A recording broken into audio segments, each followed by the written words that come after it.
Pour la prochaine session, je vais appeler autour de moi à me rejoindre donc Jean-Marie Bourget, directeur général de Povidian, Patrick Payer, président d'Ergosup, qui vont s'installer ici à côté de moi pour pouvoir échanger sur le prochain sujet. Pascal Boulanger, Nawat Technologies, Pascal Torktil du groupe Muller et Gilles Ramsayer qui nous rejoint de Forsy Power. Vous aurez des micros là, je vous passerai les télécommandes, les batteries.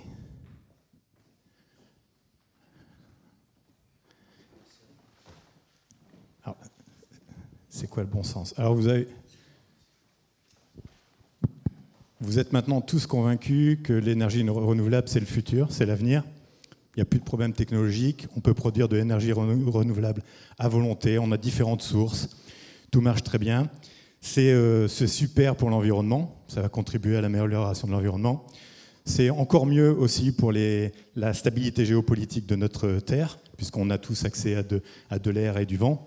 Et donc, on se projette un petit peu dans le futur, dans les innovations. De quoi allons-nous avoir besoin un peu plus tard? Alors, s'il y a les slides qui peuvent passer, je l'ai dans le bon sens, hein.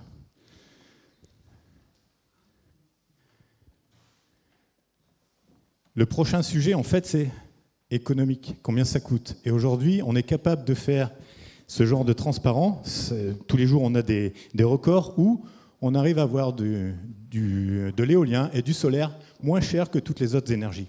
Et ça, c'est vraiment le déclic encore plus fort qui va amener au développement de cette énergie. Donc aujourd'hui, c'est simple. On se dit, on va se retrouver partout avec de l'énergie très peu chère, presque un prix très, très très bas. On le retrouve au Qatar, vous le retrouvez en Inde, où les coûts de l'électricité finalement deviennent très très faibles et ça devient une matière première très, très intéressante sur laquelle il va falloir travailler. Okay. Les développements sont importants, on a vu que les investissements sont très forts, la Chine investit énormément, l'Inde investit énormément, donc c'est parti, l'électricité va être disponible en quantité énorme, et donc qu'est-ce qu'on va faire de ça? Vous voyez, des pays comme le Chili qui se retrouvent avec des sources et des ressources énormes d'énergie, puisqu'ils vont pouvoir produire de l'électricité. L'Arabie Saoudite également va produire de l'électricité très peu chère, très peu compétitive, ça devient une matière première. Donc, le problème de l'énergie renouvelable n'est plus un sujet. On est tous convaincus, l'énergie renouvelable va devenir un produit de commodité qu'il va falloir gérer. Les transitions, c'est un peu dur, hein, mais il n'y a pas que la transition écologique. Problème, qu'est-ce qu'on fait de cette énergie? On se retrouve dans les mains avec un excédent d'électricité disponible qui va être gaspillé. Et on le voit, un exemple sur l'Inde, 20% de l'électricité produite, on se dirait un produit à haute valeur ajoutée, qui n'est pas injecté, qui doit être dispatché. Et ça, c'est un exemple de l'Inde, on a les mêmes exemples un peu partout.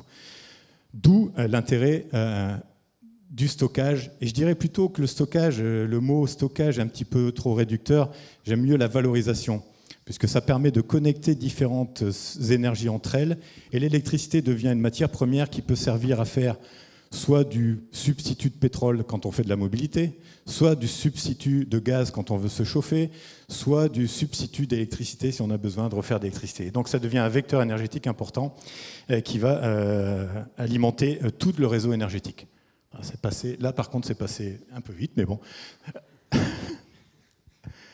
Et donc, on a tous des graphes, on en a tous vu différents, sur lesquels on peut placer les différentes technologies de stockage entre la durée de stockage et la capacité en puissance. Il y a un autre axe qui est aussi l'énergie qu'il faudrait mettre pour faire une étude plus précise.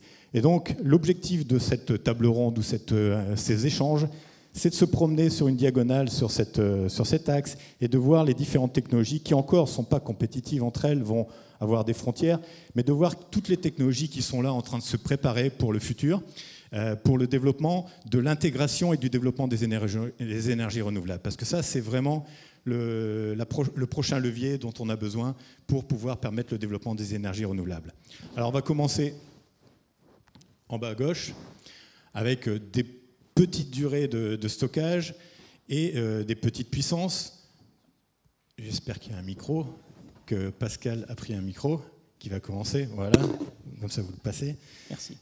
Qui va prendre la main sur les technologies. Et donc je voulais dire, sur ces petites... Pascal, quelles sont les applications visées par la Nawa Technologies? Mais en fait, c'est les supercaps et ces batteries très rapides. Et puis, nous dresser un petit aperçu de la technologie rapide. Le compteur tourne, il y a 5 à 6 minutes de présentation pour assister s'il y a besoin. Merci Adamo. D'abord, je voulais remercier les organisateurs de cette conférence de m'avoir invité pour pouvoir présenter ce qu'on fait. 2 petits mots avant, en illustrant ce tableau. Alors, je vais essayer aussi tout doucement de passer. L'électricité, c'est quelque chose, depuis ce matin, on parle beaucoup d'électricité au sens de l'énergie, mais l'électricité, c'est aussi la façon dont on la délivre, et donc la notion de puissance est importante. Je vais essayer de vous donner un exemple très simple et illustratif.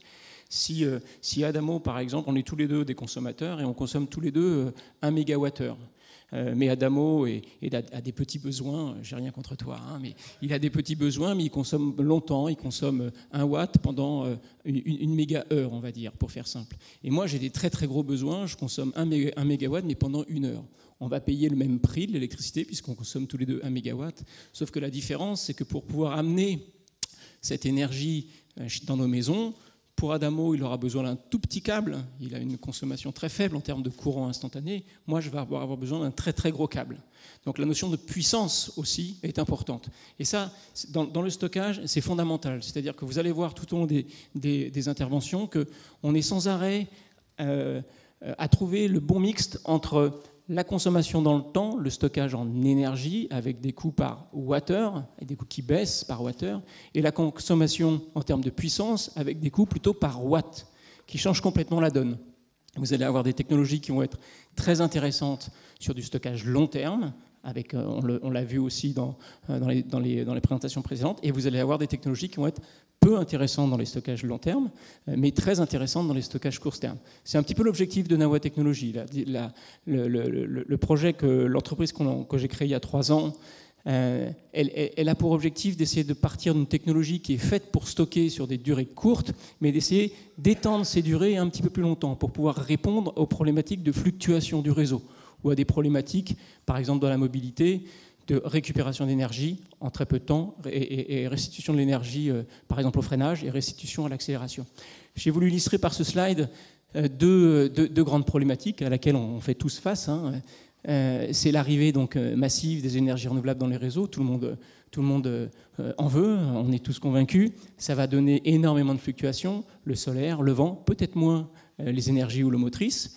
Mais tout ça va risquer de déstabiliser un petit peu le réseau, surtout si beaucoup de ces productions sont diffuses, sont délocalisées. Et vous allez avoir la même problématique avec l'arrivée, l'émergence des voitures électriques. Tout le monde parle des voitures électriques, c'est génial, etc. Sauf que derrière, il y a pas mal de problèmes aussi environnementaux, de cycle de vie derrière les voitures électriques. Et si demain, tout le monde a une voiture électrique et tout le monde veut charger sa voiture électrique sur le réseau, ce sera juste pas possible. Juste pas possible. Un chiffre, en France, 35 millions de foyers à peu près d'habitation. Consommation moyenne d'une habitation, c'est 6 kWh par jour. Si je dis des bêtises, il faut m'arrêter. J'ai regardé ça, j'ai regardé quelques chiffres sur des bons sites comme l'ADEME, etc. ce matin avant de venir. Une voiture, il y a 38 millions de voitures en France, donc plus que d'habitations. La consommation est 5 fois supérieure pour faire un voyage. Donc on voit bien que la problématique de la recharge du véhicule électrique est quelque chose de très très important qui aujourd'hui, à mon sens, est pas très bien imaginé dans le futur. C'est pour ça que dans les problématiques de réseau, j'ai appuyé 2 fois, j'aurais peut-être pas dû. Je vais attendre un petit peu. Alors, j'attends. Dans les problématiques de réseau, il y a plein de choses. Et voilà, le slide suivant illustre un petit peu les différentes problématiques qu'on peut avoir dans le réseau qui vont servir à tout le monde. Bon, j'en passe pas. Il faut stocker la journée pour le soir. il faut régler la qualité du réseau, la fréquence, il faut stocker un certain nombre de choses, et il y a différentes technologies qui peuvent être intéressantes. Nawa Technologies, par exemple, dans le domaine de l'application du réseau, nous, on pourrait intervenir sur des petites coupures très courtes dans les réseaux pour faire de la sécurisation de réseaux électriques, pour améliorer la qualité de la fréquence, donc de la qualité du courant qui est injecté un peu partout, et ça va avoir un impact direct sur le bon fonctionnement d'un certain nombre d'appareils électriques. On pense aux sèche-cheveux, on pense à un certain nombre de choses, mais on pense surtout à des grosses machines industrielles.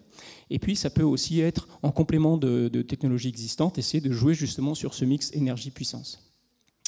Donc Nawa Technologies, qu'est-ce qu'on fait? On est parti du concept des supercondensateurs, et on a essayé, grâce au développement d'un matériau carboné, donc tout le monde dit qu'il faut décarboner, mais moi je suis un contre-exemple. En fait, je carbone au maximum parce que je vais utiliser le carbone comme étant le matériau de base de stockage de charge électrique. Et c'est un des meilleurs matériaux qui existent. Il est pas cher, il est abondant, et on peut le biosourcer. C'est le cas. Je rappuie peut-être une deuxième fois. Hop. Voilà. Et donc, on va essayer d'utiliser ce matériau pour stocker l'électricité. Donc, pour stocker l'électricité sur notre carbone, il va falloir qu'on le travaille à l'échelle nanométrique, hein, pour en avoir une surface spécifique très, très, très, très importante. Et on développe donc ce que j'appelle des batteries ultra rapides au carbone, qui ont 3 principaux avantages. Le premier, c'est qu'elles se chargent en quelques secondes, hein, par rapport aux batteries lithium ou autres technologies que vous connaissez. Le deuxième avantage, c'est qu'on peut les utiliser sur un très très grand nombre de cycles, plus d'1 million de cycles. Vous pouvez imaginer, vous chargez votre téléphone plus d'1 million de fois, chargez votre voiture plus d'1 million de fois, hein, ou dans une borne électrique, pouvoir charger 1 million de voitures. Aujourd'hui, on est à peine à 3000 voitures, si on met du stockage derrière. Voilà, donc. Et puis le troisième gros avantage, c'est les impacts environnementaux. Je pense que c'est important d'insister ici. Je le disais tout à l'heure, une analyse de cycle de vie d'une batterie lithium, par exemple, pour prendre ce qui sera l'énergie dominante dans les 10 prochaines années, les problématiques de matières premières. On en a beaucoup parlé ce matin. On n'a pas assez parlé des problématiques minières, hein.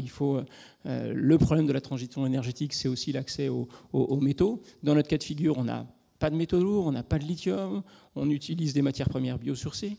Le procédé de fabrication aussi, dans notre cas de figure, c'est un procédé de fabrication beaucoup plus propre qu'un procédé avec des poudres tel qu'il est utilisé aujourd'hui dans les batteries lithium. En termes d'usage, notre technologie a une efficacité en termes de stockage, des stockages beaucoup plus importante. On est au-dessus de 95-98%, 80% pour des batteries à peu près, bon, ça dépend des technologies. Un nombre de cycles de vie important, une sécurité importante, il n'y a pas d'emballement thermique, donc pas de risque de voir des avions en feu qui sont obligés d'atterrir, des Tesla qui brûlent, ou des choses comme ça, ou des camions qui perdent leur container de batterie lithium sur l'autoroute A7 fin du mois d'août, et ça a failli générer un nuage de pollution important.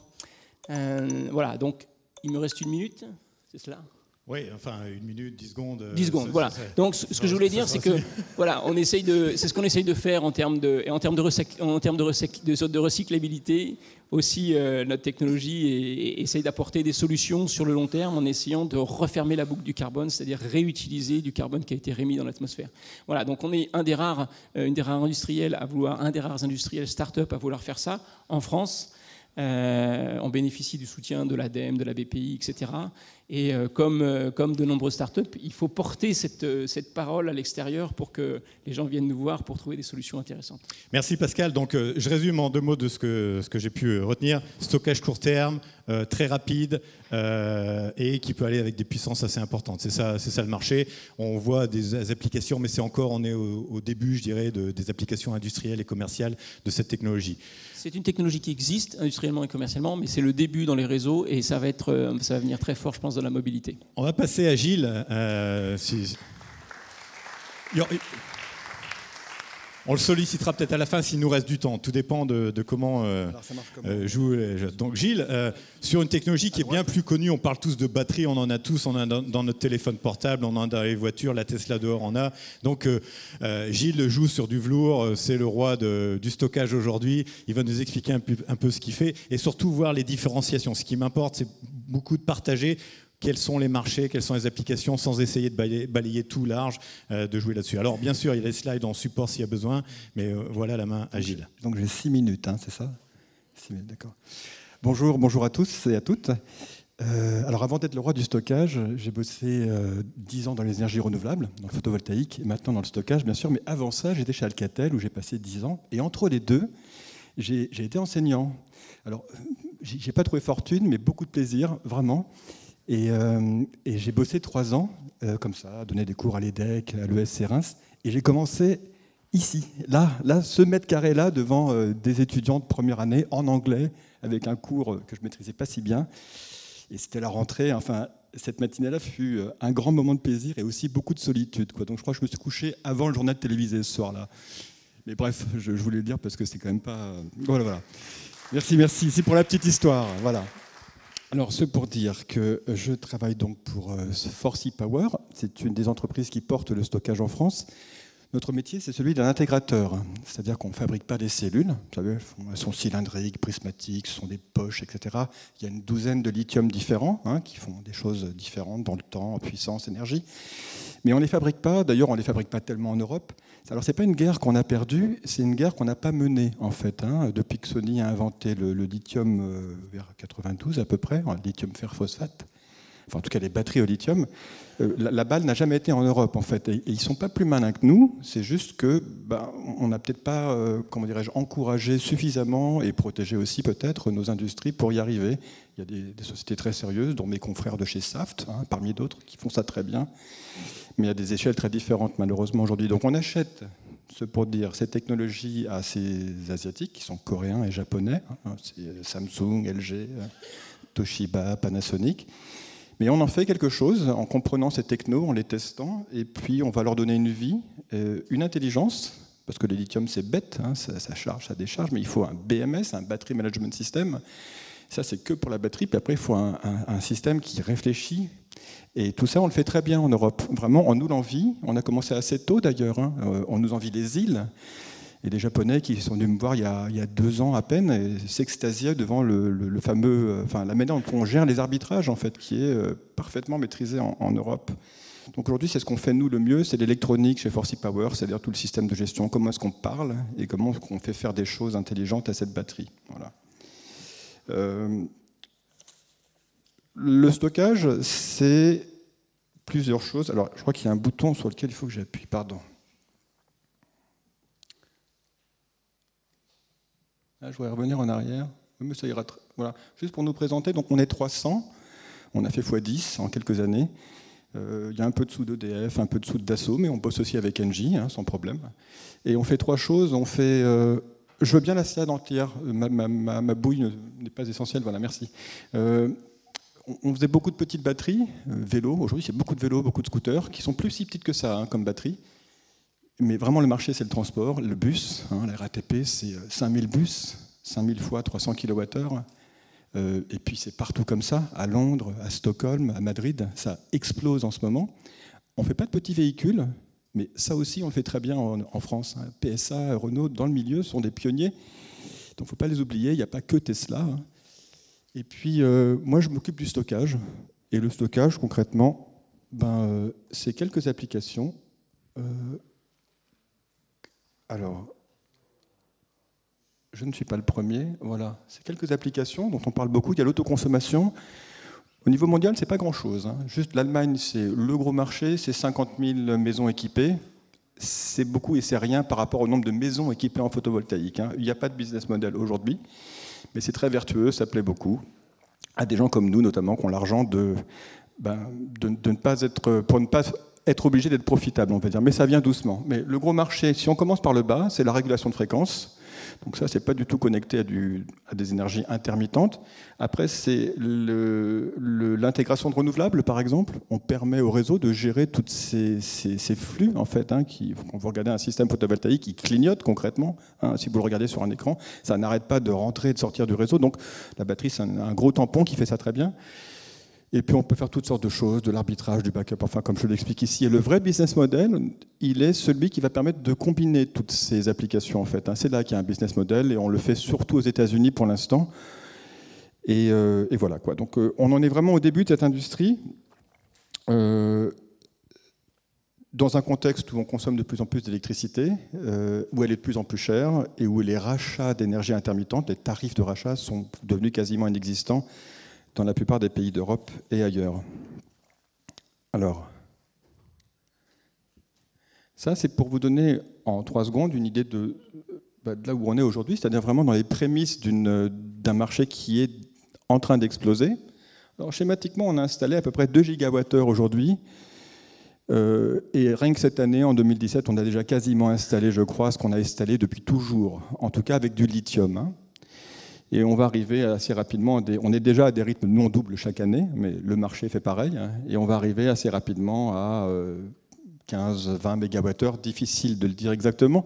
Et ce sera un mix en tout cas du réseau, des segments des particuliers, du commercial industriel et des énergies intermittentes qu'on va servir avec des batteries. Tout ça, ça forme un mix qu'on va pouvoir agréger et valoriser en fait à travers justement la digitalisation qu'on mentionnait souvent déjà aujourd'hui. Hein, d'accord ? Donc via l'agrégation. Voilà. Donc, mais l'idée principale, c'est que vraiment ça commence à peine concrètement. Hein. Alors, ça c'est une slide dans laquelle il y a pas mal d'infos intéressantes parce qu'évidemment avec le prix, on est aujourd'hui à peu près à 270 € du kilowattheure. On a perdu 70% déjà en quelques années. On va reperdre la même chose encore. Donc c'est pas comme il y aura 2 cycles, hein, comme le photovoltaïque avait perdu 70%, là on va les reperdre encore. Il y a un shift, clairement. Les gens qui font de l'automobile font aujourd'hui de la batterie. Nissan, Tesla, Mercedes, demain PSA, j'imagine. Voilà, des gros contrats. Et tout ça, ça décolle vraiment. C'est vraiment le transport qui tire le stockage, en fait. Hein. Et si je continue, pour finir, ça amènera également en cercle vertueux une quantité vraiment extrêmement importante de batteries de seconde vie qui sont fraîches à 75%. Alors c'est vraiment un business de proximité parce que dès qu'elles voyagent en deuxième vie, elles sont plus rentables, ça coûte trop cher, hein. C'est principalement de la logistique. Mais quand on leur parle bien, c'est-à-dire quand on sait faire ces softwares qui leur parlent, qui les gèrent, on peut, en Europe et en France en particulier, dans une filière locale, valoriser tout ça à un prix qu'on espère être celui du plomb, et malgré la chute programmée du lithium. Mais ce qui arrive sur le marché, ça arrive vers 2019 réellement, hein, quelques dizaines de milliers de packs qui sont frais à 75%, mais ça représente, déjà, rien que ça, dans quelques années, ça représentera 500 fois ce qu'il y a d'installé aujourd'hui dans le parc mondial équipé en lithium, 500 fois. Donc ça a un impact économique, un impact écologique, il va bien falloir s'en occuper, idéalement 2 ou 3 vies. Et puis il y a bien un impact stratégique pour le marché où on n'est pas plus bête que les autres, on peut en faire quelque chose réellement pour nous comme pour les autres. Voilà. Donc merci beaucoup de votre attention. Merci. Merci Gilles. Merci. Bon, on a bien vu le marché qui est vraiment en train de démarrer, votre croissance et la croissance du marché des batteries. Aujourd'hui, c'est vraiment associé. Les appels d'offres de la Creux font mention aussi de ces batteries nécessaires à l'intégration des renouvelables. Donc voilà, ça donne la transition aussi vers une technologie plus d'hybridation avec Monsieur Bourget, Jean-Marie, où on va associer la batterie classique. Enfin, moi aussi, j'ai beaucoup appris sur les lithium-ion parce que pour moi, la batterie lithium-ion, il n'y en avait qu'une.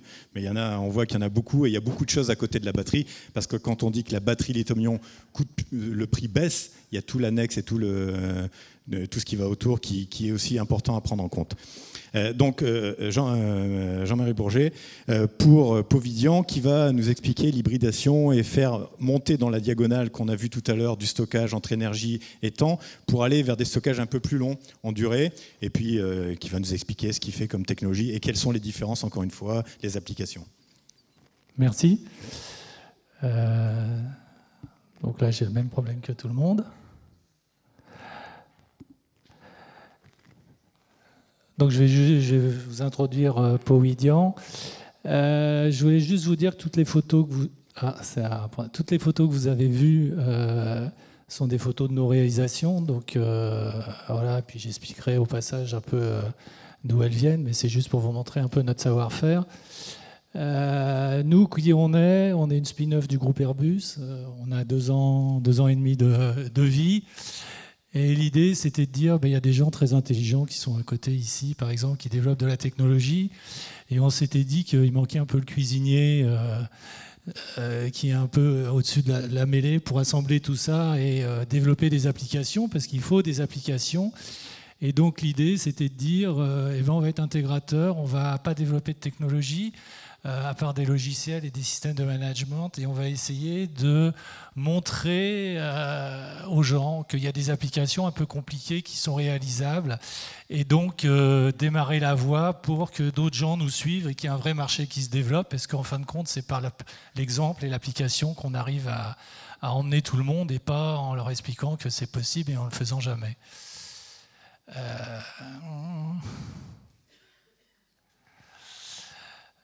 Ça, c'est une réalisation qu'on a fait. C'est un refuge à 2600 mètres d'altitude qui est autonome depuis 2 ans et qui fonctionne. Et donc, notre vision, c'est de dire les énergies renouvelables, super, le stockage, super. Donc, il y a plein de technos de stockage. Il y a différents costumes pour différents acteurs. Et il y a différentes applications. Donc, on va essayer de marier tout ça et de se spécialiser dans les différents modes de stockage, comme ça a été expliqué tout à l'heure. Il y a de la batterie, il y a du batterie plomb, il y a du batterie lithium, il y a des batteries redox par exemple, il y a des tas d'autres technologies. Et puis il y a l'hydrogène aussi qui est très importante. Et on voit bien qu'on a besoin de travailler, je dirais, sur des technologies court terme et long terme quand on est dans des sites isolés, c'est-à-dire que jour et nuit, tous les jours. Et puis après, il y a plein de régions, ben, c'est bien hein, les panneaux solaires, mais pendant 2 mois de l'année, il n'y a pas de soleil, donc ben, il va falloir faire quelque chose. Et là, l'hydrogène rentre pleinement dans son cadre et nous permet de faire du stockage sur très longue durée. Ça ne veut pas passer les slides. Et donc ça va nous permettre de rendre des sites autonomes ou de faire d'autres applications. Donc notre savoir, c'est l'innovation, c'est de faire de l'étude, de comprendre le cahier des charges et de tailler le costume sur mesure, de faire de la fourniture clé en main dans des sites difficiles et de montrer que c'est possible, de faire des stratégies pour le client, de lui montrer qu'effectivement il a de la technologie qui est potentiellement chère, mais que si on met des systèmes intelligents, on va emmener ça très longtemps, et que si on met un peu de l'intelligence dite artificielle aujourd'hui, vous l'appelez comme vous voulez, ben on va pouvoir prolonger la durée de vie des équipements en choisissant les bons seuils. Et puis on fait de la programmation. Notre savoir-faire, c'est de mettre un système, ça enregistre. Et de programmer tout ça et de délivrer des systèmes clés en main. Alors j'ai un problème. Voilà. Nos partenaires, je dirais, j'ai mis nos partenaires, mais la plupart sont nos clients. Mais c'est des partenaires parce que mon meilleur commercial, mes meilleurs commerçants sont mes clients et ce sont mes partenaires. On a fait un site pour l'EDF, on va faire un site pour Carrefour, on va faire un site pour la SNCF. Airbus aussi était notre client, on en vient. On a des partenariats avec Siemens. Galéo, c'est un promoteur immobilier, c'est notre client. L'Armée de Terre aussi. Et puis la République française au travers de la Vanoise. Donc toutes les institutions. Et tous ces gens-là, aujourd'hui, sont assez satisfaits de ce qu'on leur a livré. Ce qui nous permet de démontrer que le mix de ces technologies rend de vrais services.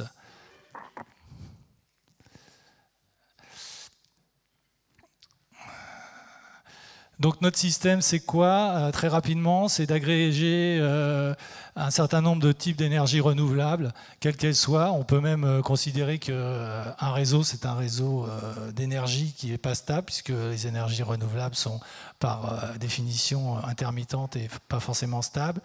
De faire du stockage court terme sur quelques jours pour travailler, et du stockage sur long terme, et de produire notre gaz dans le cadre de l'hydrogène sur place, de faire de l'électrolyse, de stocker le gaz et de le réutiliser plus tard, et ceci à des prix qui sont qui sont équivalents à des prix d'électricité qui commencent à être abordables.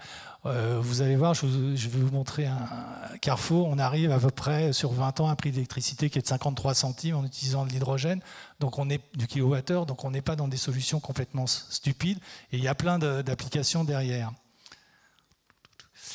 Ce système-là nous permet de faire ce que je viens de vous dire, des stations autonomes, des endroits où il faut venir en hélicoptère ravitailler des groupes, des stations mobiles, et puis aussi des systèmes de backup derrière des réseaux peu fiables puisqu'on fait du stockage.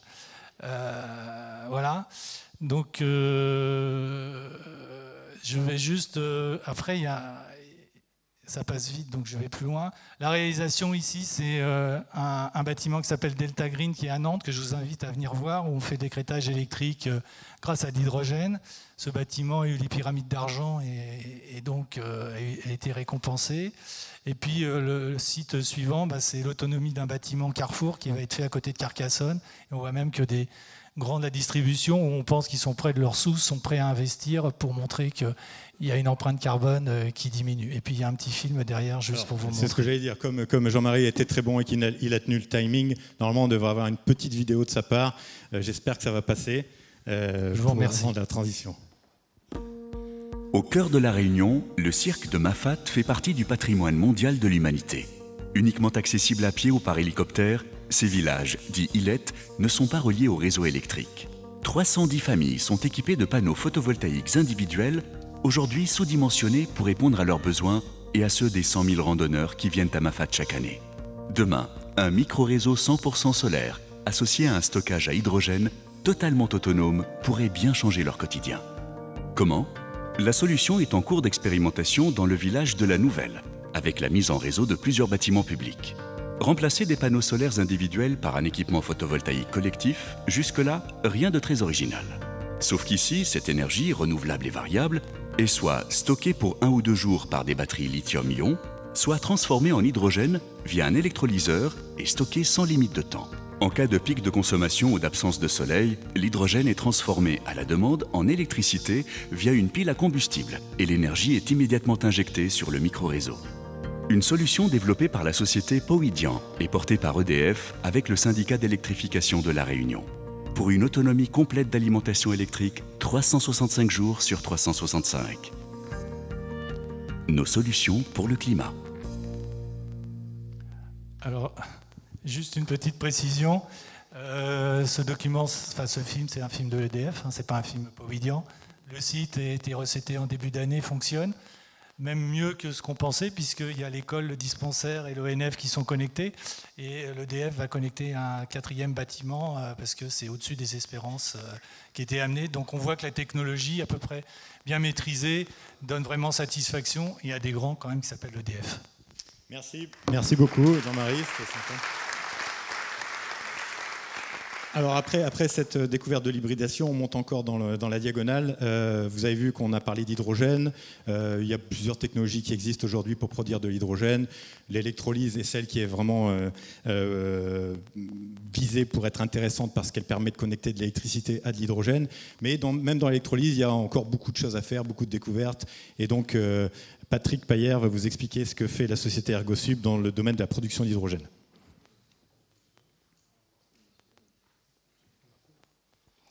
Oui, bonjour à toutes et à tous. Donc Ergosub, c'est effectivement une start-up technologique qui a été créée pour développer un nouveau procédé de production d'hydrogène, dont la particularité, c'est qu'il vise à favoriser le stockage ultérieur de cet hydrogène. L'hydrogène seul n'ayant pas d'intérêt, c'est bien son stockage qui présente un intérêt. Alors l'hydrogène, on en a déjà beaucoup parlé, peut-être. En quelques mots, donc nous pensons, comme je crois beaucoup aujourd'hui, que l'hydrogène sera un vecteur important de la transition énergétique, un élément clé de la transition énergétique. Pourquoi ? Parce qu'il a une caractéristique très intéressante, c'est que c'est un vecteur de couplage. Il permet de coupler des sources électriques, des sources énergétiques, qu'elles soient continues ou intermittentes, et elle permet de coupler également des usages. On a parlé de bâtiments, on a parlé de mobilité, et donc c'est cette fonctionnalité de couplage qui rend l'hydrogène particulièrement attrayant. Donc ça se traduit par des applications et dans la mobilité propre. L'hydrogène, c'est un carburant propre. Des applications également de stockage, y compris de stockage massif. Il y a plusieurs expérimentations aujourd'hui de couplage du réseau électrique sur le réseau de gaz, ce qu'on appelle power to gas, notamment dans l'Europe de l'Est, dans l'Europe du Nord. Pardon. Et puis c'est aussi un vecteur de développement, Jean-Marie en a parlé, d'autonomie énergétique qui trouve une complémentarité qui est complémentaire des batteries et qui apporte le stockage long terme. Alors pour que se développe cette filière hydrogène, il y a un certain nombre d'acteurs qui travaillent sur la partie usage. sur les piles on a parlé des piles à combustible, sur les réservoirs, sur également tout ce qui est véhicules à hydrogène. Et puis il y a la partie indispensable, les deux doivent être menés en parallèle, il faut avoir de l'hydrogène. Il faut pouvoir avoir de l'hydrogène disponible pour que ces applications se développent. Et nous, on est sur ce terrain de jeu-là, c'est-à-dire que nous, on développe donc un nouveau procédé de production et stockage d'hydrogène. Et bien évidemment, ces procédés, ils doivent être à la fois décarbonés. Aujourd'hui, pour lancer la filière hydrogène, bien souvent, on utilise de l'hydrogène qui a été produit en centrale par les gaziers et qui n'est pas décarboné, qui a été produit à partir d'hydrocarbures. Mais c'est une étape indispensable si on veut aujourd'hui démarrer l'hydrogène, mais ça n'est pas durable. Il faudra assez rapidement basculer sur des solutions qui soient réellement décarbonées. Et on a évoqué la techno. La techno de base, c'est l'électrolyse de l'eau, qui est une solution donc complètement décarbonée. Alors, en quoi le procédé ErgoSup est innovant? Sans faire de technique trop compliquée, un procédé conventionnel d'hydrogène, c'est un procédé qui est mature, qui est très connu depuis longtemps. Il y a deux grandes technologies, celle qu'on appelle la technologie alcaline et celle qu'on appelle l'électrolyse PEM. Elle produit, elle a comme spécificité de casser la molécule d'eau, c'est relativement basique comme procédé. On casse la molécule d'eau avec de l'électricité et on produit deux gaz, l'oxygène et l'hydrogène. Et tout ça est fait simultanément, c'est-à-dire qu'on a consommation d'eau, consommation d'électricité, production d'hydrogène et production d'oxygène dans le même temps. La difficulté, c'est que tout ça, pour pouvoir stocker l'hydrogène, il faut être capable derrière de le comprimer pour en réduire le volume. C'est la façon la plus courante de stocker de l'hydrogène. Et aujourd'hui, si on essaye de monter en pression avec un électrolyseur classique pour justement pouvoir réduire le volume et comprimer cet hydrogène, c'est relativement complexe. Parce que l'oxygène et l'hydrogène n'ont qu'une envie lorsqu'ils ont été séparés, c'est de se recombiner. Et quand on monte en pression, plus on monte en pression et plus l'oxygène et l'hydrogène ont tendance à se remélanger. Il y a ce qu'on appelle différents phénomènes de crossover, c'est-à-dire que l'oxygène passe dans l'hydrogène passe dans l'oxygène, il faut mettre en place des membranes. Donc une technologie qui est relativement complexe pour séparer les deux gaz. La particularité du concept... Non, je vois que j'ai sauté des étapes, donc j'en suis pas là. Oui, mais je vais rattraper le temps. Je suis encore dans les temps. Non, voilà. Alors la particularité, c'est qu'on a un procédé qui découple, c'est-à-dire qu'on ne produit pas l'oxygène, c'est une électrolyse de l'eau, mais on ne produit pas l'oxygène et l'hydrogène en même temps. Les deux sont produits successivement. On produit d'abord l'oxygène seul avec consommation d'électricité, puis l'hydrogène seul sans consommation d'électricité. Et on le laisse monter en pression. Donc c'est un moyen, c'est un artifice, et pour faire ça, on utilise ce qu'on appelle un redox médiator, donc sans faire trop de technique, c'est un additif à base de zinc qui va découpler la production gazeuse des deux gaz, de façon à tout ça, c'est pour pouvoir faciliter, sans que ça soit simple, parce que quand on commence à parler de 200, 300, 500 bars, ça reste toujours des technologies complexes, mais c'est beaucoup plus simple en termes de gestion que lorsqu'on a deux gaz à gérer simultanément. Donc c'est ça la particularité du concept d'ErgoSup. Aujourd'hui, donc, on est vraiment dans un stade encore de développement technologique. On a un prototype, donc le concept a été validé à un stade de prototype et on peut produire directement aujourd'hui, on remplit des bouteilles à 200 bars, sans compresseur mécanique, directement donc à la sortie du procédé d'électrolyse. Et on a validé également le cycle complet, c'est-à-dire cette alternance de libération de l'oxygène puis libération de l'hydrogène. Alors le futur, c'est le passage maintenant à un stade de démonstration, donc sur des sites, si j'arrive à repasser, 10 secondes. Voilà, donc 10 secondes. Donc le 2018, pour nous, ce sera la mise sur le marché d'un premier générateur. Alors on appelle ça un générateur d'hydrogène rechargeable électriquement, c'est-à-dire qu'on génère l'hydrogène, par exemple, la journée, et puis la nuit, on va le recharger électriquement pour pouvoir ensuite recharger la nuit, libérer l'hydrogène la journée. On peut aussi faire l'inverse, c'est-à-dire quand il y a de l'électricité intermittente, capter cette électricité la journée, par exemple, et rendre l'hydrogène à la demande ou la nuit. Et donc, aujourd'hui, la première étape, ce sera 2 démonstrateurs. On a été labellisé sur 2 projets dans l'appel à projet Territoire Hydrogène. Un, c'est un démonstrateur pour une application de drone à hydrogène, et un autre sur de la mobilité terrestre en Normandie. Et voilà, et pour finir, donc, qui on est? Donc, on est une start-up, on est 16 personnes aujourd'hui, implantées pour partie dans la Drôme et pour partie donc en Normandie. On a un partenariat donc avec un des acteurs qui est très engagé, qui est leader dans le domaine de l'hydrogène et qui a de grandes ambitions dans le développement d'hydrogène décarboné, c'est Air Liquide. Et le procédé a été lauréat du concours de l'innovation en 2015 et en 2017. Voilà, merci. Merci Patrick. Merci. Juste un petit mot de conclusion, si je me trompe là-dessus, on est sur une technologie de production qui peut déconnecter la consommation d'électricité et la production d'hydrogène. C'est là l'avantage que j'ai remarqué. Et deuxième gros avantage, c'est de pouvoir produire de l'hydrogène à haute pression directement sans avoir besoin de me recourir aux machines tournantes, aux compresseurs, etc. C'est bien ça, hein. Aujourd'hui, on est monté à l'échelle du labo, on est monté à 300 bars, donc 100 pièces tournantes et 100 compresseurs, et à une échelle d'une taille de prototype à 200 bars en routine. Ok, on attend donc la venue des prototypes.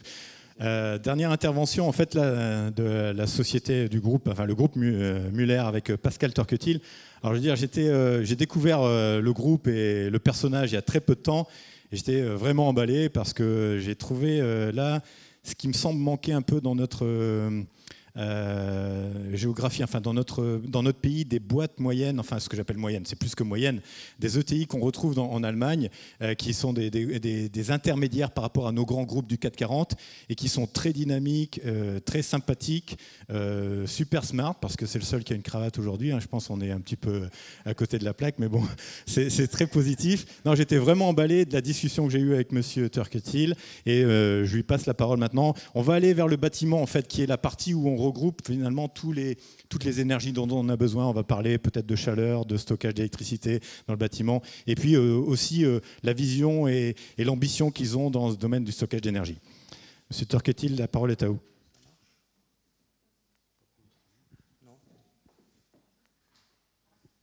En attendant que ça marche, j'enlèverai ma cravate demain.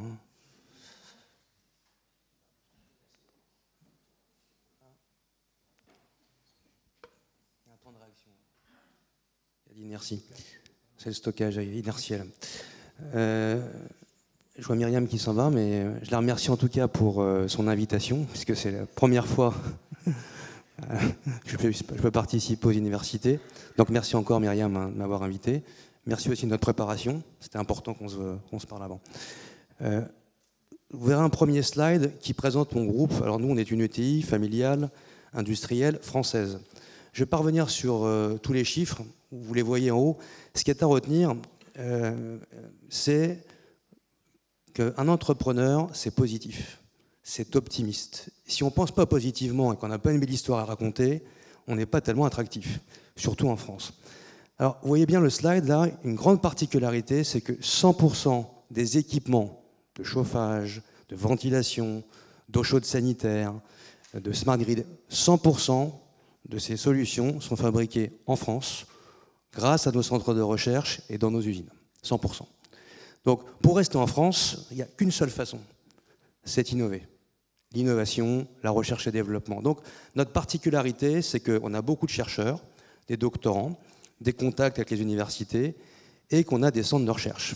Et des centres de recherche dans lesquels on investit. Ça fait 60 ans qu'on existe, mais on pense surtout au futur. Alors, penser positivement, ça c'est très bien.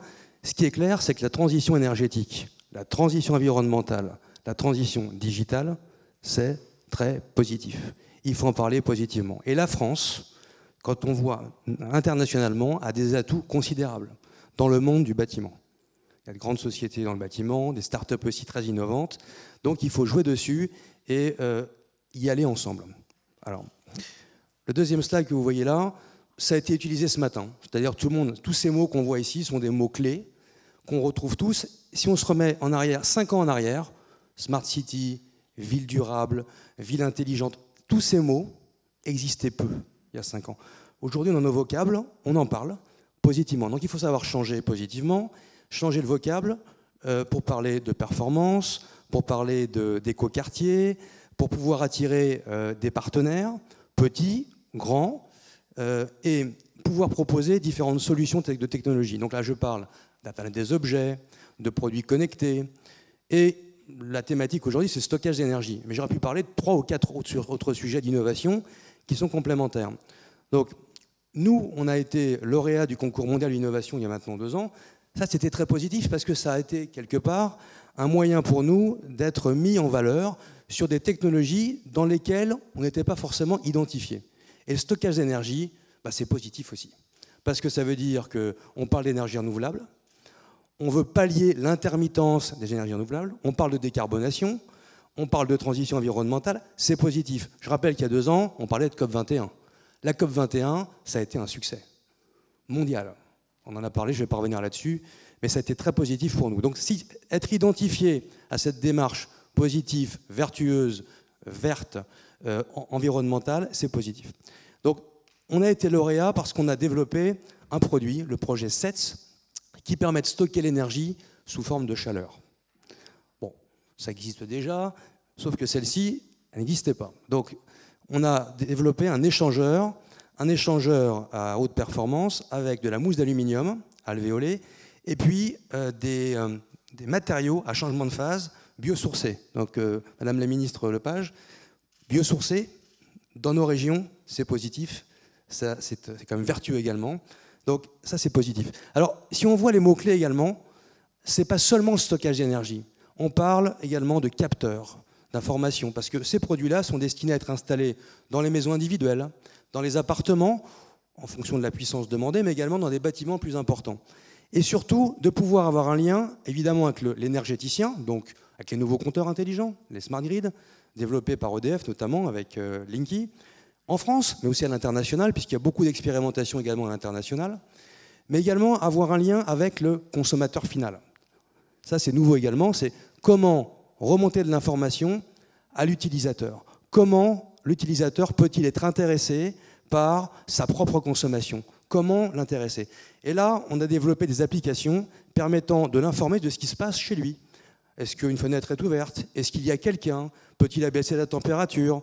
Peut-il la régler également en le liant avec la ventilation, avec l'eau chaude sanitaire pour réduire la consommation, évidemment, réduire sa facture énergétique et puis avoir une démarche vertueuse. Donc, c'est finalement, à travers cette histoire, vous avez beaucoup d'histoires positives. Alors, l'avant-dernier slide, c'est celui-ci, c'est que si on le fait chacun de notre côté, et je remercie encore Myriam pour l'invitation, c'est en en parlant à tout le monde, on se rencontre, parce que si on y arrive seul, on n'y arrivera pas. Seul, on n'y arrivera pas. Donc, associons-nous, décloisonnons les filières, travaillons ensemble pour trouver des solutions pour développer les ENR, développer le stockage. Bercy est là, donc peut-être pour aussi faire des tarifs incitatifs pour valoriser le stockage d'énergie. Je pense que c'est très positif. Et à travers cela, on s'est rendu compte qu'il y a des expérimentations également, évidemment, dans l'automobile, pas que dans le bâtiment, pas qu'en France. Quand on parle d'Elon Musk, c'est positif. Pourquoi? Tesla fait, je crois, essayer une voiture. C'est positif. J'avais parlé un peu de gourou, mais plus on véhicule une histoire positive, plus on a des chances de réussir et d'émanciper.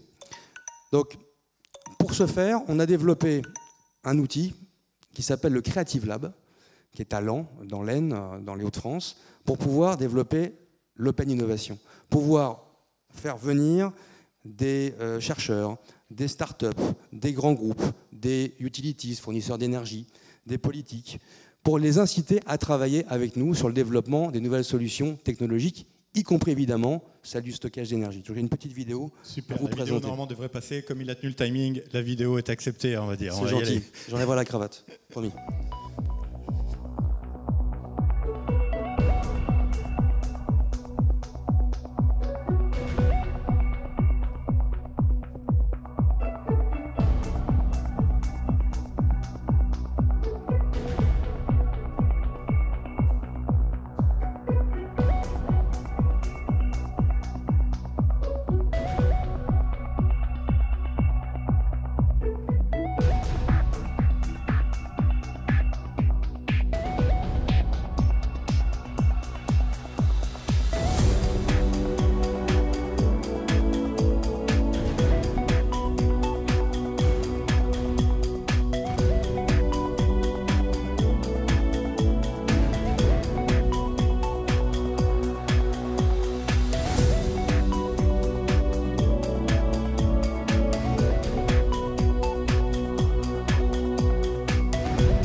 Je pense qu'il ne nous reste pas beaucoup de temps.